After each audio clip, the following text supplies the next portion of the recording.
வணக்கம்மா. எல்லாம் நல்லா இருக்கீங்களா? நீங்க நல்லா இருப்பீங்கன்னு நான் நம்புறேம்மா. இந்த வீடியோல நிறைய முக்கிய டிப்ஸ் இருக்குமா. எல்லாமே தோட்டத்துக்குன்னு இல்லாத வாழ்க்கைக்கும் நமக்கும் எல்லாருக்குமே டிப்ஸ் இருக்குமா. தள்ளிவிடாத பாருங்க. இவங்க குண்டுமல்லி செடிமா. இது குண்டுமல்லி செடினா என்னன்னா ராமர் பாதம், விருவாச்சி, அடுக்கு குண்டுமல்லி இவங்கெல்லாம் இருக்காங்க. இது காக்கட்டாமா. சரிங்களா? அந்தாண்ட குச்சி குச்சியா இருக்கு. அவங்க இப்ப கவாத்து பண்ணி 1 வாரம் ஆகுது. கிட்ட போய் காட்டுறேன். துளிர் வந்திருக்காங்க. நம்ம தோட்டம் வச்சுக்கிறவங்கம்மா, செடியை நம்ம 4 அடி 5 அடிக்கெல்லாம் வளர விடக்கூடாது. இந்த செடியெல்லாம் என்கிட்ட வருஷ கணக்குல இருக்காங்கம்மா. 5 வருஷம் 6 வருஷம் 4 வருஷம் இப்படி பல தொட்டிகள் இருக்காங்க. நாம இந்த மாதிரி பூக்கும் பாருங்க. இந்த மாதிரி பூத்து பூத்து நம்ம எடுத்துட்டோம். பூவை எடுத்துட்டோம்னா இப்படி கிள்ளி விட்டாதான் அடுத்து இதுல துளிர் வரும்.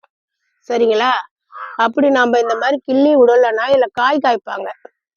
இதுல காய் வச்சு பழம் பழுப்பாங்க. பழுகட்டுன்னு இருந்தா அதுக்குள்ள எங்கேயா விழுந்துருமா? என் கண்ணுல கிடைக்கவே கிடைக்காது. நிறைய குண்டுமல்லி பழம் நான் பார்த்து வீடியோ போட்டிருக்கேன். அதை எடுத்து காய வச்சு போட்டும் எனக்கு துளிர் வரல. இப்படி இருக்குமா. இதனால எப்ப நமக்கு நிறைய பூ கொடுப்பாங்க கடை. இப்ப இவங்க வெட்டி விட்டு 1 மாசம் மினிமம் 29-30 நாள் இருக்கும். அதுக்கப்புறம் எவ்வளவு இலை கிரீன் பாருங்க. இலையோடைய கலரை பாருங்க. இது டார்க் கிரீன். இது பாருங்க, இது டார்க் கிரீன், இது லைட் கிரீனா. இது எல்லாமே புது துளிருமா. இது எல்லாமே புது துளிர். சரிங்களா? இப்படிதான் நம்ம குண்டுமல்லி செடி எந்த தோட்டமா இருந்தாலே நம்ம இப்படிதான் ஒரு பலன் கொடுக்குறாங்களா. அடுத்து நம்ம கொஞ்சமா கீழே கட் பண்ணாத மேல கட் பண்ணணும்.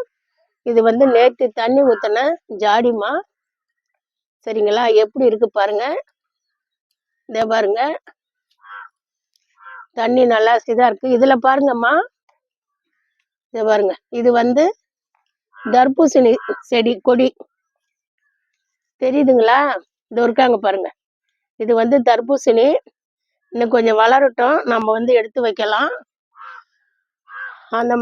இந்த தர்பூசணி நம்ம விதை போட்டு வரலாமா. இந்த மாதிரி தானா வராங்க. இந்த மாதிரி தானா வர்றவங்களதான் நம்ம தப்பு செடின்னுவோம். தப்பு செடிங்கிறது நிலத்துங்கள்ல நம்ம அறுவடை பண்ணதுக்கு அப்புறம் தப்பு பயிர் பொறுக்குவாங்க, மல்லாட்டை. அது தப்பு செடி. இது தானா வந்தா நமக்கு கண்டிப்பா இவங்க பலன் கொடுப்பாங்க. ஒரு சில கொடி வகைகள் நல்லா வேகமா வளருவாங்க.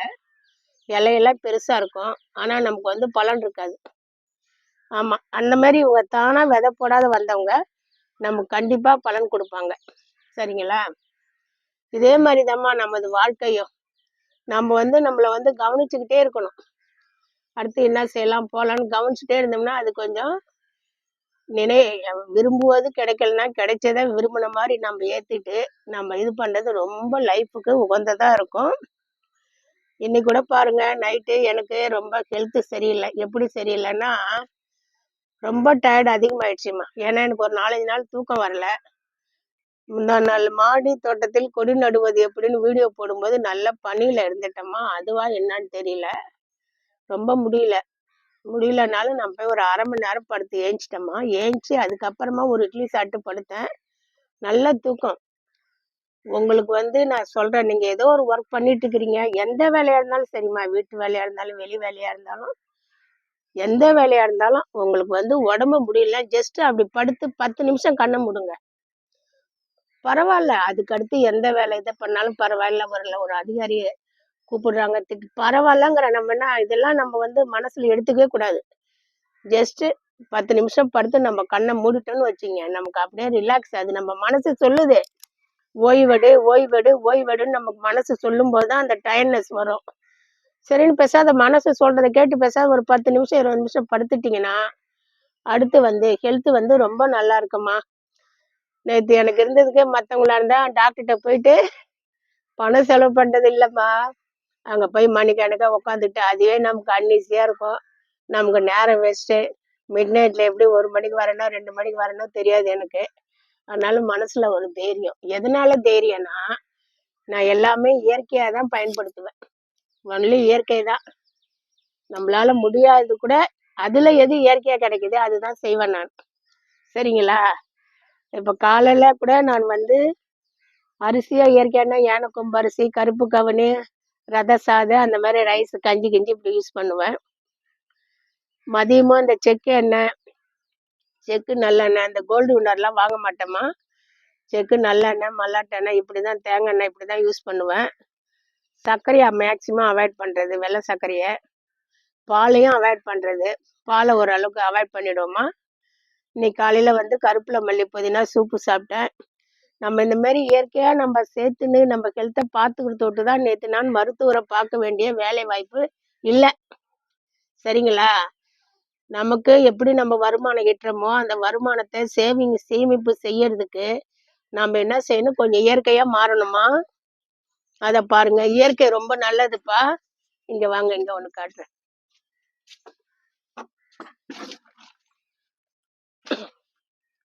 இங்க பாருங்கம்மா, இந்த குண்டு மல்லி கவாத்து பண்ணி ஒரு வாரம் தான் இருக்கும். சரிங்களா? இதே பாருங்க, புது புது துளிர் வராங்க பாருங்க. இவங்க வந்துமா அடுக்கு மல்லிமா. ஒரு 3 அடுக்கு மல்லி வச்சு ஒரு இலை வச்சோம்னா ரோஜா பூ மாதிரி இருப்பாங்க. இங்க பாருங்க எப்படி வராங்க பாருங்க. நம்ம கவாத்து பண்ணா அடுத்து பூ கொடுக்கதான் ஒரு 2 இடையில 1 மாசம் எடுத்துக்கும். இதே பாருங்க, இந்த மாதிரி ஒவ்வொரு செடியும் நம்ம கவாத்து பண்ணி தான் அதோ இல்லை அப்பப்போ நம்ம எடுத்துக்கிட்டு மீன் அமிலம் கொடுத்துக்கிட்டு அப்படி இருக்கும். இது பாருங்க, இது வெள்ளை அந்தி மந்தார செடி நமக்கு கிடைச்சது. அதை நிழல்ல வச்சு உற்பத்தி பண்ணிட்டேன். இது பாருங்க, நல்லா பிங்க் அஜந்தா அந்தி மந்தார விதை ஊற வச்சு போட்டேன், நட்டுட்டேன். பட் இது யாருக்காவது கொடுக்கலாம், நான் யார்கிட்ட கொடுக்கறது? அதனால இது இருக்குமா. மேக்சிமம் நீங்க இயற்கைக்கு வாங்கம்மா. நம்ம ஓடி ஓடி சம்பாதிக்கிறோமா, ரெஸ்ட் இல்லையா, பிள்ளைங்களை பார்க்குறோமா, கணவரை பார்க்குறோமா, கணவர் ஒய்ஃபை பார்க்குறாங்களா, எல்லாமே கரெக்டு. கொஞ்சம் மாற்றம் ஒன்றே மாறாதது, மாறுங்க. கொஞ்சம் சிறுதானியம் சேர்த்துங்க. ஆரோக்கியமான வாழ்க்கைக்கு சிறுதானியம் ரொம்ப மஸ்ட்டு. சிறுதானியம் சேர்த்துங்க, கேழ்வரகு சேர்த்துங்க, கம்பு சேர்த்துங்க. நான் 2 வேளை இட்லி தான் சாப்பிடுவேன், சப்பாத்தி தான் சாப்பிடுவேன். மாத்துங்கம்மா, மாத்துங்க. ஏன்னா நம்ம ஒரே பொருளை யூஸ் பண்ணக்கூடாது. இப்போ நீங்க ஒரு பேஸ்ட் காலையில பல்லு நம்ம விளக்க யூஸ் பண்றீங்கன்னா, கோல்கட்டே யூஸ் பண்ணக்கூடாதுமா. அதுல எத்தனை இருக்கு, அந்த மாதிரி யூஸ் பண்ணணும். ஹிமாலயா இருக்கு, வேற வேற கம்பெனி இருக்குல்ல, ஒன்று மாத்தி மாத்தி செய்யணும். குளிக்கிற சோப்பு கூட ஒரே சோப்பை யூஸ் பண்ணக்கூடாது. அப்பதான் நம்ம உடம்புக்கு எதிர்ப்பு சக்தி வரும். சரிங்களா? உடம்புக்கு எதிர்ப்பு சக்தி வரணும்னா நாம இதெல்லாம் கொஞ்சம் சேஞ்சஸ் பண்ணணும். குளிக்கிற சோப்பையும் கொஞ்சம் மாத்தி போடணும். அப்ப நம்ம ஹெல்த் ஏத்துக்குதான்னு பார்க்கணும். சரிங்களா? அந்த மாதிரி அந்த டூத் பிரஷ் ஆனா நமக்கு உயிர் ரொம்ப வேல்யூபிளானது, விலை மதிக்க முடியாதது நம்ம உயிர். சரிங்களா? ஆமா.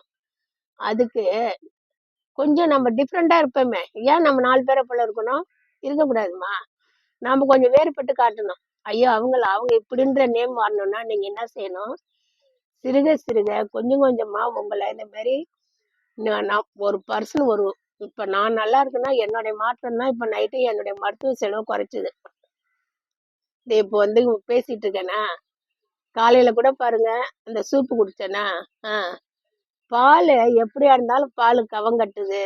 நமக்கு ஒரிஜினல் கிடைக்கல, என்னன்னு சொல்றது, ஹைபிரிட் தான் கிடைக்குது.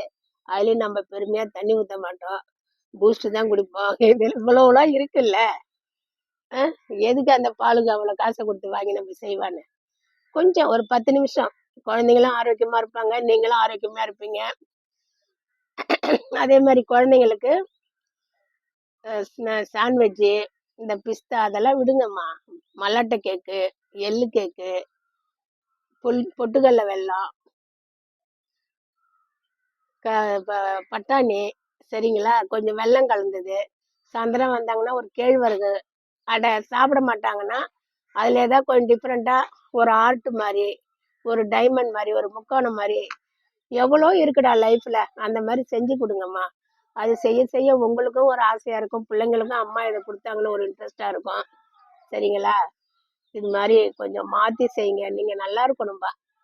என்னுடைய சப்ஸ்கிரைபர்லாம் எப்படி இருக்கீங்க? நல்லா இருக்கீங்களா? ரொம்ப நன்றிம்மா. இது உங்களுக்கு பிடிச்சிருந்தா சப்ஸ்கிரைப் பண்ணுங்க. சரிங்களா?